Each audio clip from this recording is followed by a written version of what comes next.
Assalamualaikum warahmatullahi wabarakatuh. Selamat pagi. Kami dari kelompok 14 ingin mempresentasikan hasil kerja kelompok kami dalam mata kuliah Sistem Politik Indonesia. Di sini kami akan membahas satu tema, yaitu komunikasi politik. Dengan saya sendiri, Abelia Della Vita, NIM 20101027. Selanjutnya Fitriana. Perkenalkan, nama saya Fitriana Dwi Chandra, NIM 20101029. Selanjutnya Reza. Perkenalkan, nama saya Reza Triana dengan NIM 20101035. Selanjutnya Sakina. Perkenalkan, nama saya Sakina Tunaja dengan NIM 20101030.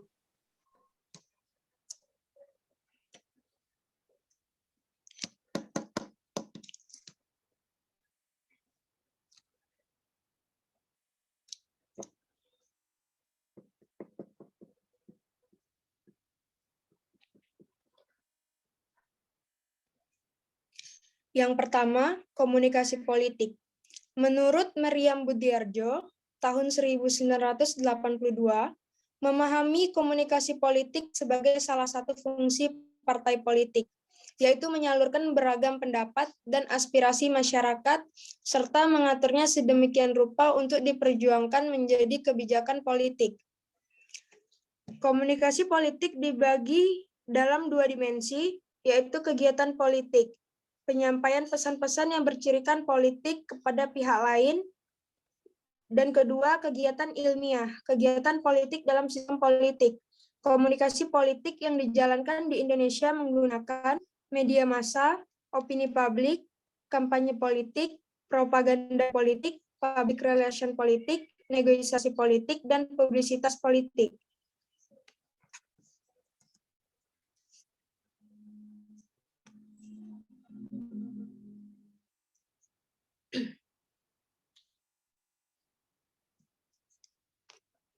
Menurut Wahyau tahun 2010, terdapat komponen komunikasi sebagai berikut.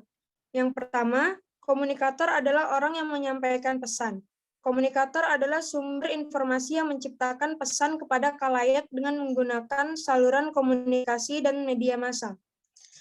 Kedua, pesan adalah isi yang akan disampaikan oleh komunikator melalui saluran dan media komunikasi yang sesuai dengan pertimbangan dan tujuan komunikator. Isi pesan beragam, seperti berita, informasi umum, iklan, film, hiburan, dan lain-lain. Ketiga, media, saran atau saluran yang mendukung pesan. Media sebagai sarana yang digunakan oleh komunikator untuk mengirimkan pesan kepada khalayak.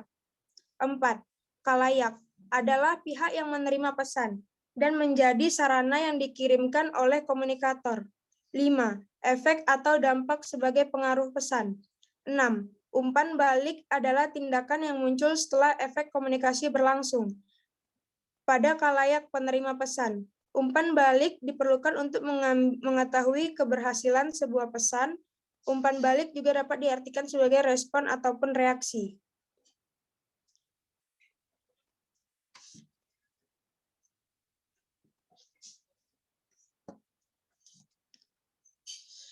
Media dan politik. Media dan politik mengkaji hubungan antara sistem politik dengan sistem media. Dari hubungan media dan sistem politik, muncul beberapa model terkait media politik. Dengan mengetahui sistem politik negara tertentu, maka hubungan media massa dengan dunia politik dapat jelas diketahui. Misalnya dengan negara yang menganut demokrasi liberal, maka media massa memiliki kebebasan untuk melaporkan, menganalisis, bahkan memberikan opini mengenai peristiwa politik dan kenegaraan. Sikap politik media merupakan manifestasi dari pelaksanaan fungsi media sebagai pilar keempat demokrasi. Istilah lain media dari Dennis dan Merrill tahun 1984 adalah relationship atau hubungan antara media dan pemerintah. Oleh karena itu, pelaksanaan fungsi check on government, media sering diasosiasikan sebagai hubungan yang adversarial karena media dipandang bertentangan dan mengkritik pemerintah. Sikap tersebut dalam istilah yang berbeda disebut sebagai watchdog media. Selanjutnya akan dibacakan oleh Fitriana.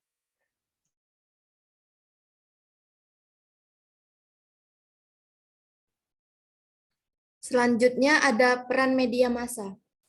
Peran media massa sangat penting dalam proses politik. Media telah menjadi aktor utama dalam bidang politik.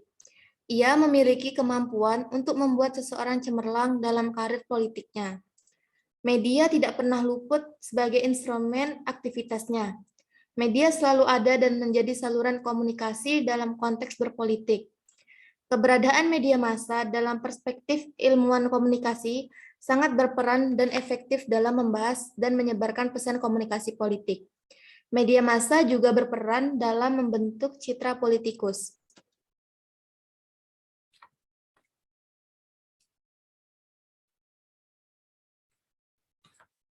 Selanjutnya yaitu opini publik. Menurut Chadwick dan Center, opini adalah pengekspresian suatu sikap mengenai persoalan yang mengandung pertentangan. Opini juga diartikan sebagai suatu pendapat atau pandangan tentang suatu persoalan. Ketika seseorang beropini terhadap suatu permasalahan yang sama, akan menimbulkan penilaian yang berbeda. Hal itu dikarenakan opini memiliki sifat subjektif, yang artinya menurut pandangan sendiri-sendiri.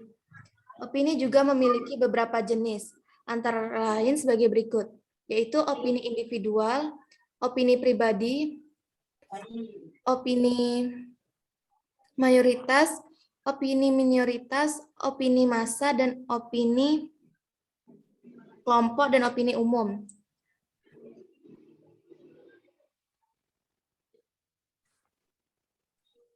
Kampanye politik.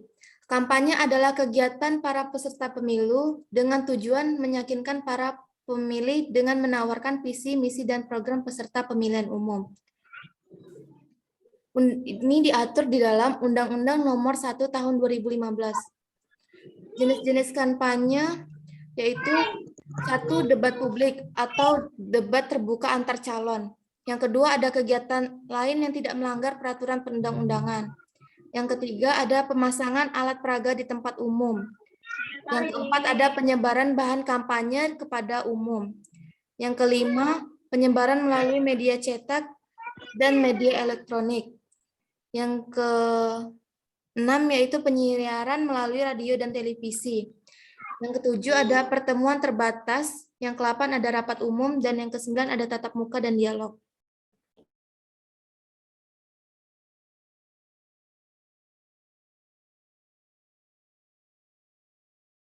Selanjutnya akan dibacakan oleh Reza Triana. Selanjutnya ada pengertian propaganda menurut Herbert Blumer tahun 1969.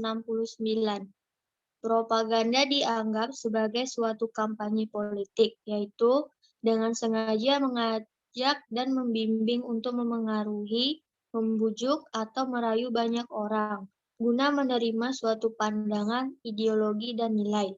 Definisi public relations politik menurut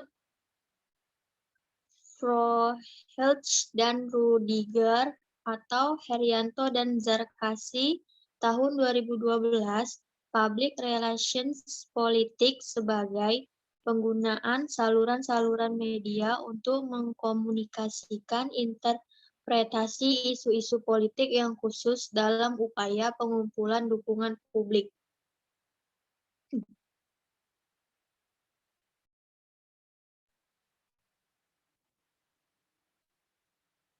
Tujuan public relations politik. 1. Menciptakan soliditas dan kohesivitas internal organisasi melalui upaya pelayanan publik internal sehingga seluruh komponen dan sumber daya politik organisasi bisa dioptimalkan dalam pencapaian tujuan organisasi.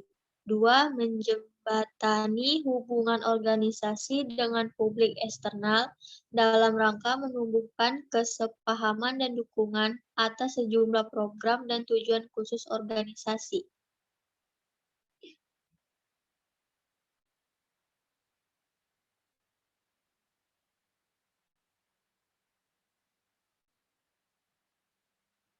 Pengertian negosiasi politik. Negosiasi adalah perangkat teknis sebuah penjabaran dari komunikasi secara praktikal. Negosiasi mencerminkan karakter komunikasi. Target negosiasi oleh partai politik yang mencerminkan framing politik dalam komunikasi politik suatu partai politik. Framing atau pembingkaian negosiasi dalam praktik komunikasi politik efektif dari pemaknaan baik secara filosofis maupun praktikal tentang komunikasi politik sebagai landasan dan melahirkan negosiasi yang lebih jelas, terarah, dan targetis. Teknik negosiasi mengarah pada tujuan komunikasi politik dan juga tersetting dan sesuai.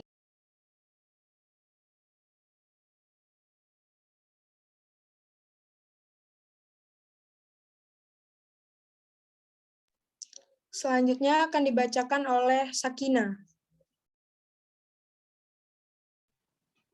Publisitas politik. Publisitas politik merupakan penempatan berupa artikel, tulisan, foto, atau tayangan visual yang syarat nilai berita baik karena luar biasa, penting, atau mengandung unsur-unsur emosional kemanusiaan dan humor secara gratis dan bertujuan untuk memusatkan perhatian terhadap suatu tempat, orang-orang, atau suatu institusi yang biasanya dilakukan melalui penerbitan umum. Salah satu fungsi publisitas yaitu sebagai kegiatan dalam dunia politik, dikenal salah satunya adalah publisitas politik. Publisitas ini merupakan upaya mempopulerkan diri kandidat atau institusi partai yang akan bertarung dalam pemilu. Fungsi publisitas tidak lepas dari fungsi komunikasi massa. Sejumlah upaya mencoba mensistemasikan fungsi utama komunikasi massa, yang pada mulanya dimulai oleh Laswell 1948 yang memberikan ringkasan atau kesimpulan mengenai fungsi dasar komunikasi, yaitu fungsi pengawasan sosial, fungsi korelasi sosial, dan fungsi sosialisasi.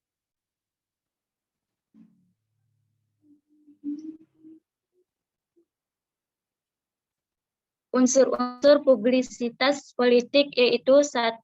Adanya sumber publisitas penginisiatif sebagai sumber informasi. 2. Ada message bersih, informatif, persuasif, konstruktif.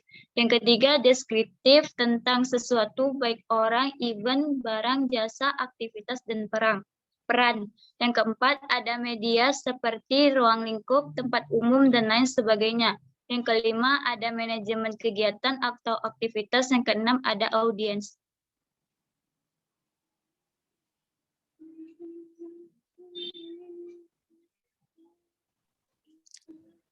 Sekian dari hasil presentasi kami. Kami tutup dengan Assalamualaikum warahmatullahi wabarakatuh.